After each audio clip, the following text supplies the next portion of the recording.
Good morning. Oh, I forgot to turn off the sound. Let's take care of that right now. If I can get it. Come on, there we go. Sound off. Okay. Yes, as soon as it went live. It wouldn't have mattered if it would have went off in the middle. It still would have been annoying. So we had to turn it off immediately. Okay, good morning. This is Mona, and this is my morning view today. Winter edition 2026. Well, it's looking more like spring. It's looking more like spring. So, a couple little piles of snow here and there. For some reason, this side doesn't want to melt so much. Right over here. So we're still clutching to the tails of winter. All right. Oh, stretch out this arm.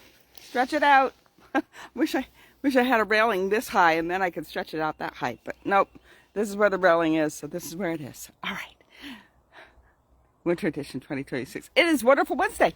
Wonderful Wednesday. Wonderful Wednesday is the day that I give gratitude and thankfulness to the Lord. He's giving me the space here on social media, and I am grateful that He has allowed me to use my voice to give Him honor and glory. Now, do I do it perfectly? No. This is the R-E-A-L, not the R-E-E-L, so it's not honed and it's not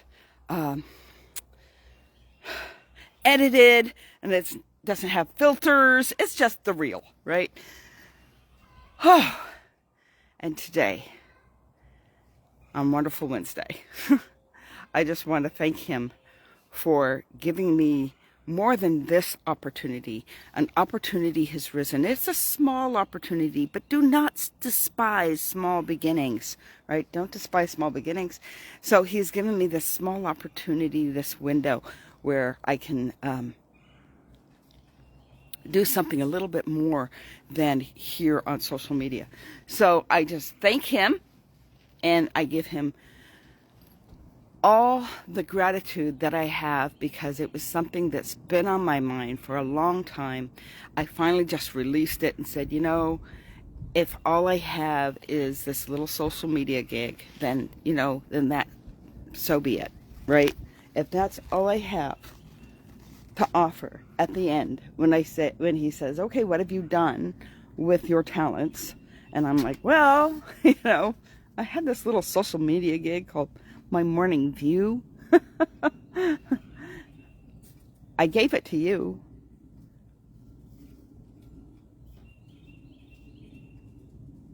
And as long as you do what He's given you to do, then it's fine. It's fine. And so that's where my thankfulness is. My thankfulness is that as I'm learning what I can do, as I'm learning what my gifts are, as I'm learning what I'm capable of doing, just surrender it. Just surrender it to Him. All right, so learning the surrender, learning how it feels to actually surrender. And that's what I really want to thank Him for this week. All right, so I feel like I've drank 3 cups of coffee, and in fact, I've only drinking one. I have only drinking 1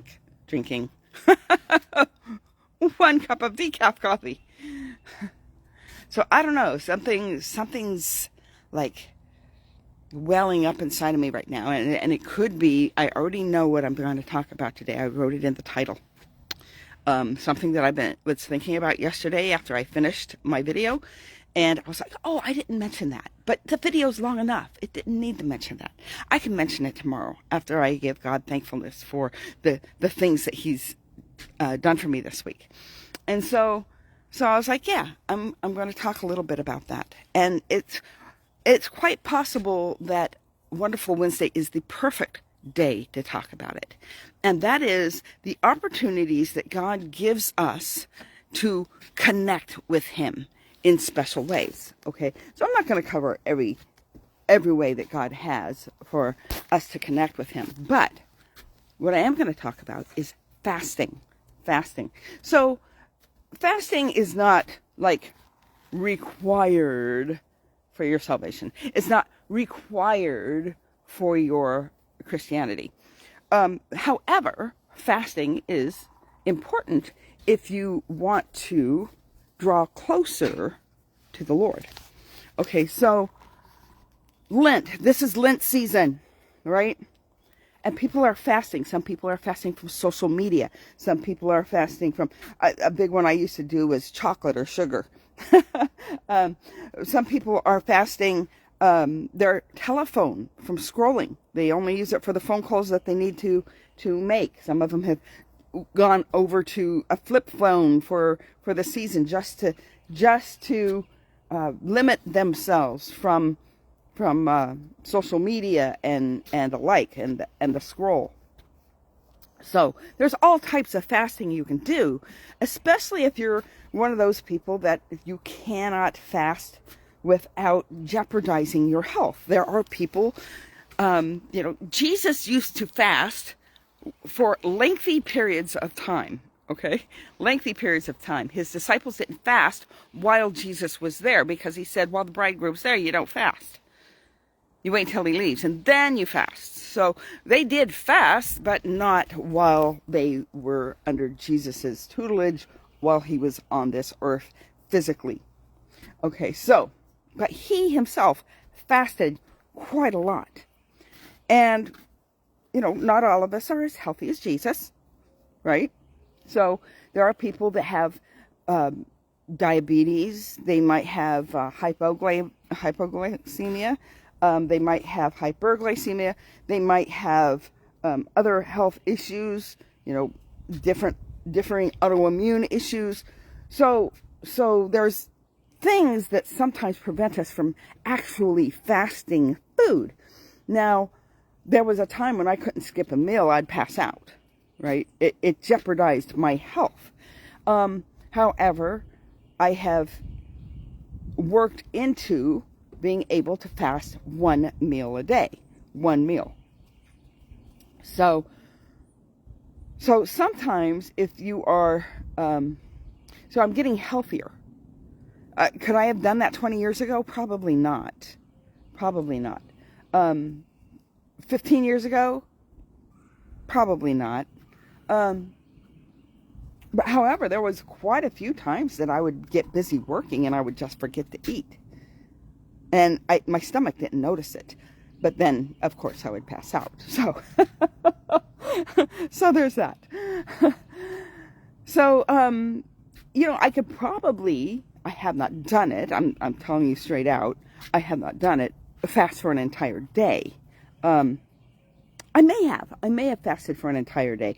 There are times when God has called me to a fast, and I've done the Daniel fast, which means you're still eating, but you're not eating processed food. You're not eating junk. You're not eating meat. You're eating fruits, vegetables, nuts, legumes, things like that.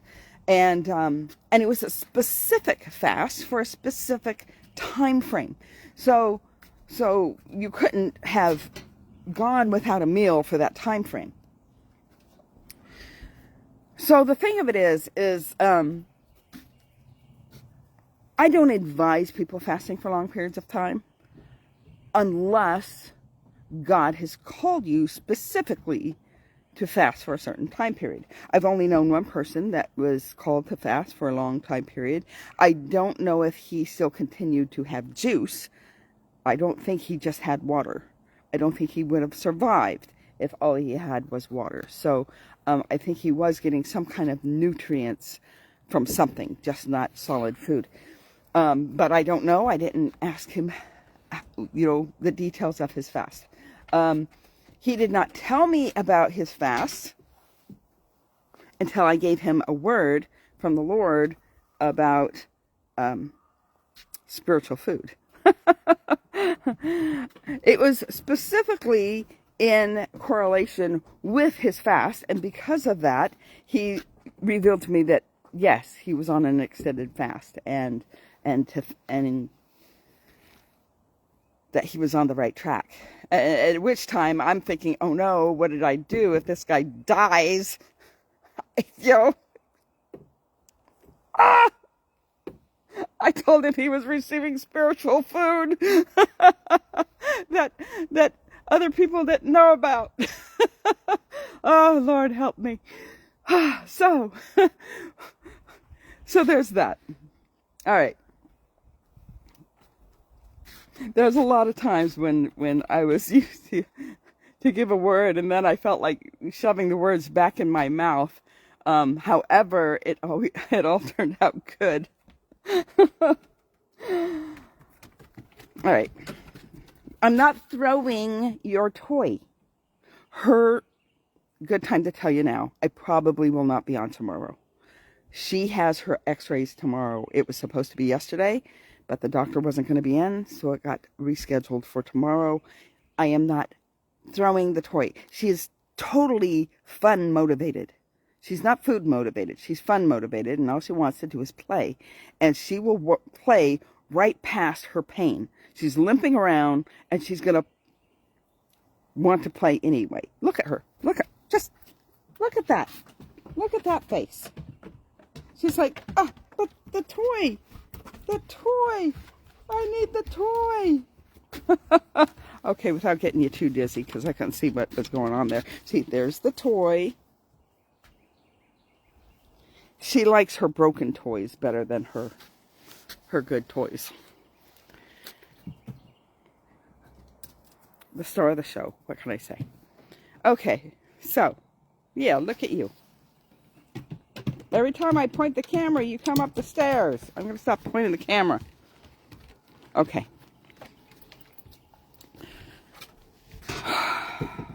Where was I? We were talking about fasting. So the interesting thing that I find, that the one thing that draws us closer to God than just about anything else, and Jesus portrayed this in his life by fasting quite a bit and for long periods of time, is about food. Now, like I said, there are situations where you cannot for your health's sake, so you do what you can, and God knows that.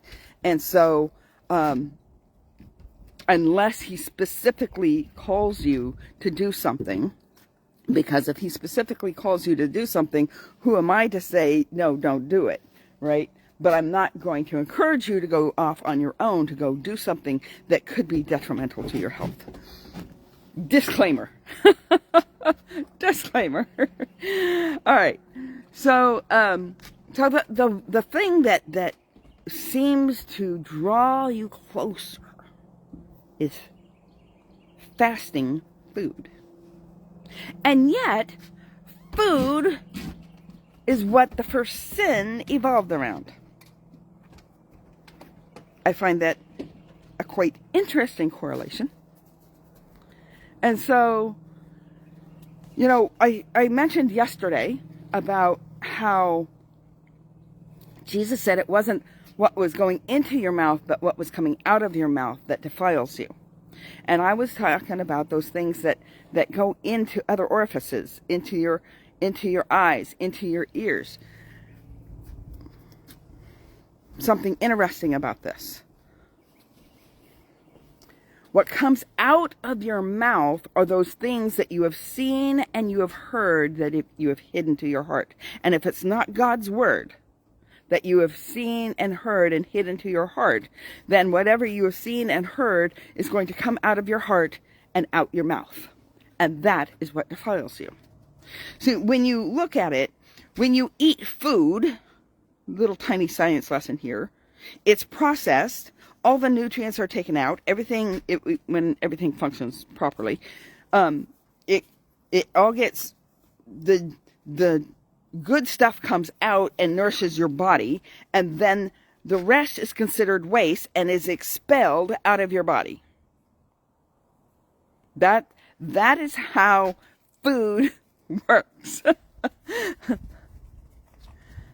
So what goes into your body eventually is going to be expelled out of your body, except for, yeah, today you got mercury in the fish, and you got chemical-laden stuff, and you got, all this stuff.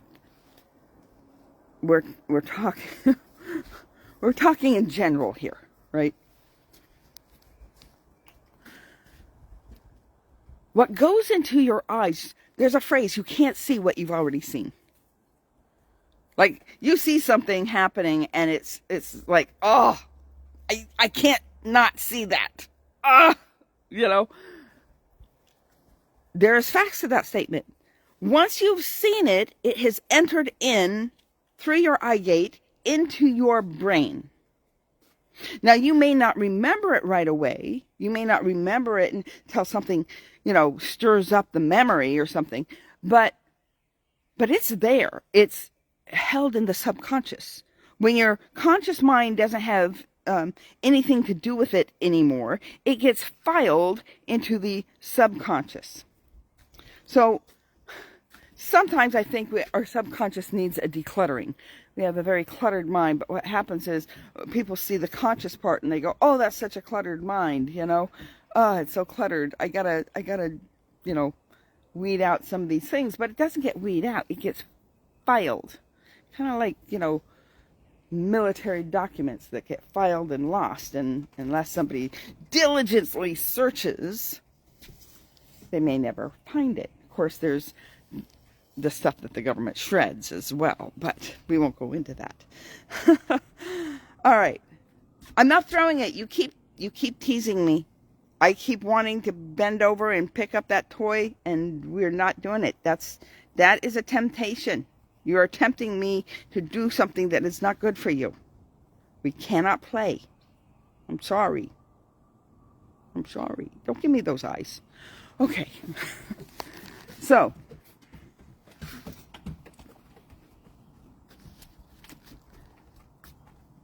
the things that go into our eyes, we don't ever forget those. They just fall into a filing cabinet in the subconscious. But they're there. And some of those things we have let settled into our heart, and therefore we speak them out.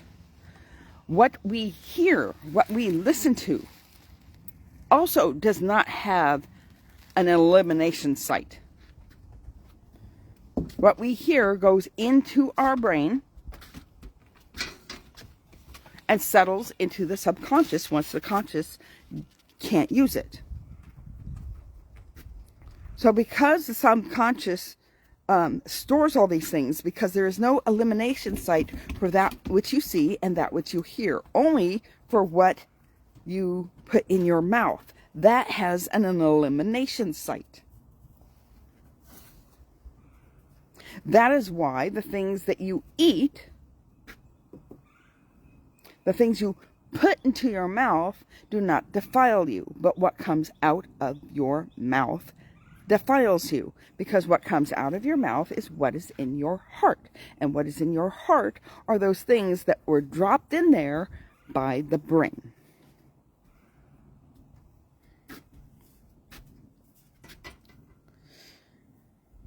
Eve took of the fruit of the tree of knowledge of good and evil. She saw that it was good to eat. It's about food. God gives us a way. God gives us a way to draw closer to Him by abstaining from food. And Lent is a good reminder for fasting. And what are you going to fast? Most people fast things that they see that they're having temptations with. And God honors that. But what draws you closer is when you fast food. So if you are somebody who has health issues that cannot fast food, you can fast certain types of food. Like I used to fast sugar and chocolate. Chocolate because I like it, and sweets because it just isn't good for me, and I eat them anyway. I told you I wouldn't have lasted long in the Garden of Eden. Once those, Doritos popped out of those buds and were hanging there off the Dorito tree, that would have been it. I really can abstain from Doritos. I'm just using it because that's my kick right now. I find new kicks of what I have to have for months, and then I drop it, and then I just grab something else.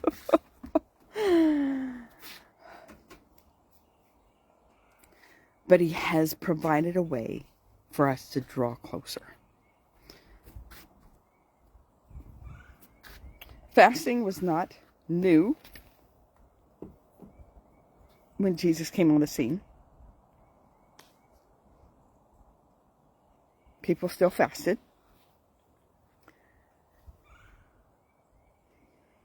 There was a time of fast before feast sometimes.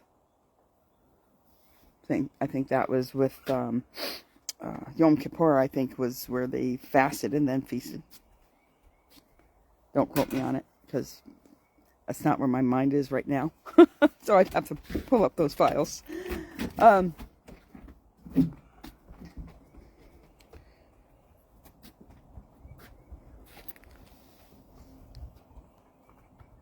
God's always providing a way for us to reach Him.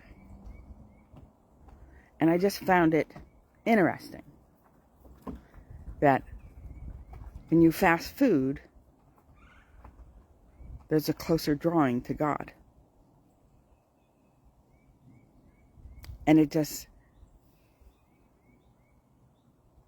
the thought that the first sin evolved around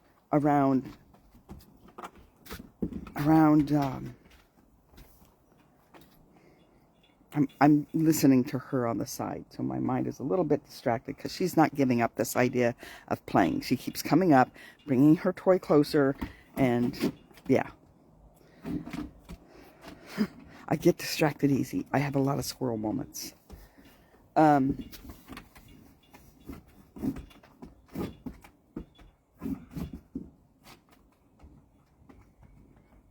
That, I've been talking to the kids lately about maturity, and what are some signs of maturity is self-control.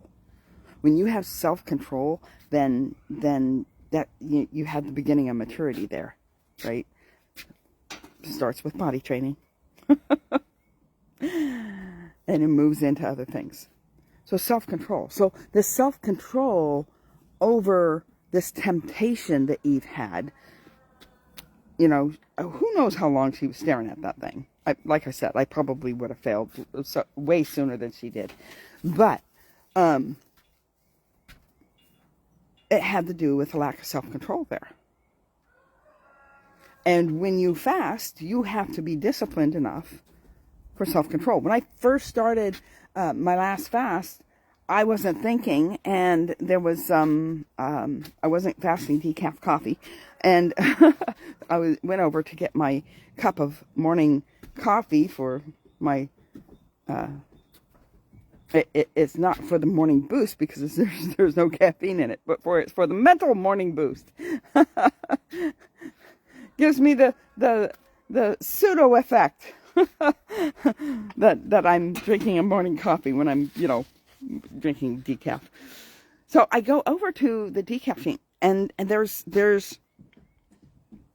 a bag of mixed nuts and trail mix, like with raisins and craisins and all these different mixed nuts, and I just, without even thinking, grabbed them and threw them into my mouth. And then I grabbed another little handful and threw that in my mouth, and then I zipped it up, and then I'm chewing and chewing, and then all of a sudden I realized after the first swallow, I was supposed to be fasting. So sometimes subconsciously we just do things. Doing things subconsciously does not require self-control.